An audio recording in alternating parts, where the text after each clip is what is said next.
चलिए अब रुख करते हैं कुछ और बड़ी खबरों का। जिस बीच आपको बता दें कि अजित पवार की घर की बैठक जो है वो खत्म हो चुकी है। एनसीपी नेताओं के साथ ये बैठक चल रही थी जो कि खत्म हुई है। अजित पवार फडणवीस से अब मुलाकात करेंगे तो देवेंद्र फडणवीस के घर पर पहुंच सकते हैं अजित पवार। और आपको ये भी बता दें कि प्रफुल्ल पटेल, छगन भुजबल भी उनके साथ मौजूद हैं।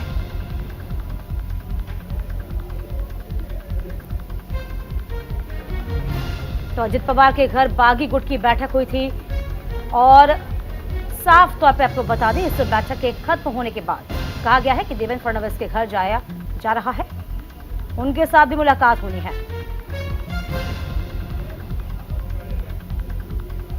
तो महाराष्ट्र में सियासी उठापटक का जो पूरा मामला है थमने का नाम नहीं ले रहा। शुभम पांडे हमारे संवाददाता इस पूरी खबर पर लगातार बने हुए हैं। शुभम, देखिए जो कि बड़ी खबर ये कि जो शक्ति प्रदर्शन दिखाया जा रहा था वो तो चल ही रहा है शरद पवार का। यहाँ पर बागी गुटों के साथ बैठक थी अजित पवार की, अब वो खत्म हो गई है। अब आगे क्या क्या इस बैठक के जरिए निकल के आया है सामने?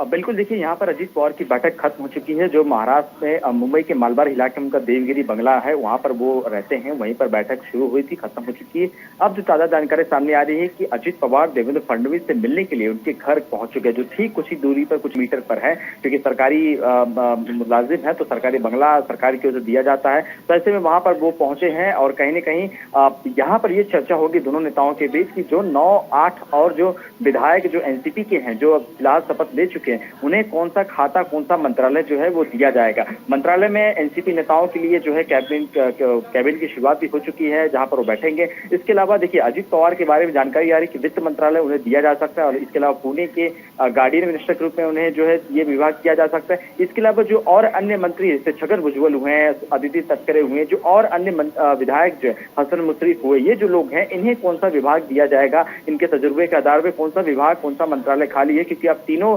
दलों के अलायंस के बाद ही, तीनों दलों के समझौते के बाद ये विभाग जो है उन्हें बांटा जाएगा। इसमें शिंदे गुट का भी समझौता राय मशवरा लिया जाएगा। उसके बाद ये देखिए इन तमाम चीजों को लेकर शुभम क्या लगता है शिंदे गुट बैकफुट पर जाता नजर आ रहा है?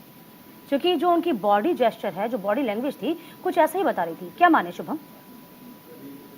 देखिए आपने कहावत तो सुनी होगी कि घर में किसी सास के लिए कोई बहू घर छोड़ के जाती है लेकिन सास भी उसी घर में आ जाती है। ये कहावत पिछले कुछ घंटों से महाराष्ट्र में बहुत ट्रेंड कर रहा है। आप देखिए जिस एनसीपी के लिए एकनाथ शिंदे बगावत करके उद्धव ठाकरे का साथ छोड़कर बीजेपी के साथ आते हैं, आज वही एनसीपी उनके साथ सत्ता में सुभोग होगी, उनके साथ कंधे से कंधा मिलाएगा, उनके साथ कैबिनेट की मीटिंग करेगी। तो एकनाथ शिंदे के चेहरे पर शिनक तो जरूर होगी, क्योंकि वो एनसीपी की और कांग्रेस का हवाला देकर ही तो आए थे कि उनके साथ हमें नहीं रहना है। अब एनसीपी के लोग ही तो उनके साथ सरकार में फिर आ गए। तो आप देखिए जब ये शपथ समारोह चल रहा था उस वक्त एकनाथ शिंदे के बॉडी लैंग्वेज और चेहरे के हाव भाव से आप पता समझ सकते हैं कि जो डिस्क्वालिफिकेशन की तलवार है वो लटक रही है। उसके अलावा यहाँ पर बीजेपी ने अपने सपोर्ट में दूसरा दल तैयार कर लिया है। तो एनसीपी के माफ कीजिए एकनाथ शिंदे के सामने अब कोई ऑप्शन नहीं है, उन्हें मजबूरी में सरकार चलाना, क्योंकि वो अपनी उद्धव ठाकरे को साथ में छोड़कर अलग दल बनाकर असली शिवसेना बनकर यहाँ पर तो आ तो गए, लेकिन अब कहानी तो वही होगी पिछले 1 साल पहले जिस तरह से उन्होंने जिस कांग्रेस एनसीपी को छोड़कर आए थे, अब कहानी वापस रिपीट हो रही है।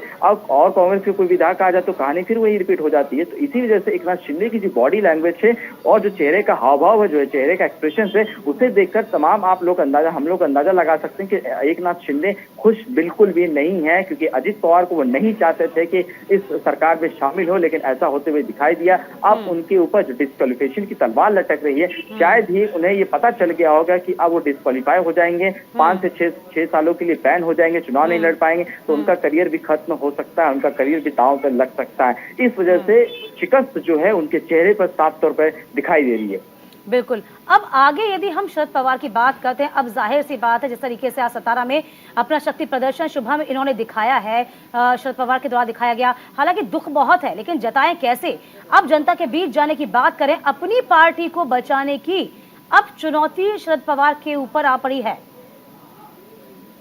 बिल्कुल, अपनी पार्टी, अपनी साख, अपनी पहचान, सब कुछ बचाने की दांव जो है इस वक्त शरद पवार पर आ पड़ी, कि जिस पार्टी की स्थापना की थी आज वो पार्टी उनके सगे भतीजे ही लेकर पार्टी को हाईजैक करके ही ले चले हैं। जो हाल हश्र जो शिवसेना का हमने देखा वही सेम कहानी, वही हश्र एनसीपी का भी हो सकता है। इसी वजह से शरद पवार लगातार लोगों के बीच जा रहे हैं और शक्ति प्रदर्शन करने की बात करें। इसके अलावा और उन विधायकों से संपर्क किया जाएगा जो इस वक्त फिलहाल अजित पवार के समर्थन में, उन्हें भी कॉल करके बुलाया जा सकता है, उन्हें भी बोलेंगे। देखिए यहाँ पर अजीत पवार कुछ देर पहले एक स्टेटमेंट देते हैं, कुछ देर पहले इंटरनल जो हमें सोर्सेस मिले कि जहां पर भी पोस्टर लगाया जाए हमारे उप मुख्यमंत्री, उस पोस्टर में शरद पवार की भी तस्वीर लगा जाए, क्योंकि अजीत पवार ये बखूबी जानते हैं कि कितना भी बड़ा आप कद बना लो, भले कितनी भी बड़ी आप शपथ ले दो, सीएम बन जाए, लेकिन जो कद शरद पवार का महाराष्ट्र और देश की राजनीति में उसी कोई नहीं पा सकता है। इसी वजह से अब शरद पवार का जो कद है यहाँ पर बढ़ते हुए दिखाई देगा और तमाम विधायक जो उनके साथ 54 विधायक है, जो विधायक उनके साथ है, उन्हें भी फोन से संपर्क करके बुलाया जाएगा।